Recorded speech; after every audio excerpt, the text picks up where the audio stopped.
রিনি আর সোমা দুই বান্ধবী পড়াশোনার সূত্রে বাড়ি থেকে দূরে একটি শহরে ভাড়া বাড়ি নিয়েছে। 1 মাস ভালোই ছিল, কিন্তু তারপর তারা কিছু অদ্ভুত ঘটনার সম্মুখীন হয়। কোনো এক মাঝরাতে রিনি হঠাৎ শুনতে পায় ওকে কেউ ডাকছে। কে ডাকছে? সোমা নেই তো, ও কোথায় গেল? দরজা নিজে থেকে খুলে যাওয়া দেখে তো রিনি ভয়ে কাঠ। কে কাঁদছো? আবার খারাপ স্বপ্ন? হ্যাঁ, আমি এই ঘরটার মধ্যে আটকে থাকি। তারপর রিনি সোমাকে সমস্ত ঘটনা খুলে বলে। আমিও একটা স্বপ্ন পাই, তবে একটু অন্যরকম। হঠাৎ আমার ঘুম ভাঙতেই দেখি আমি মেঝেতে শুয়ে। উঠে দেখি আমার খাটে কে একজন বসে কাঁদছে আর বলছে, তোদের একজনকে আমার চাই, কে যাবি ঠিক কর। মেয়েটা কেমন দেখতে রে?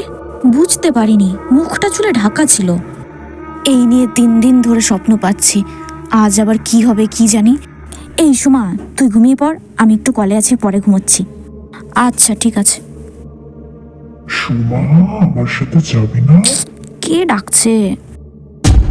এটা তো রিনির স্বপ্নের মতো। কি করব? রিনি, আমি মেঝেতে কি করছি? এটা সেই সোমার স্বপ্নের মতো না? কি ঠিক করলি? কে যাবি?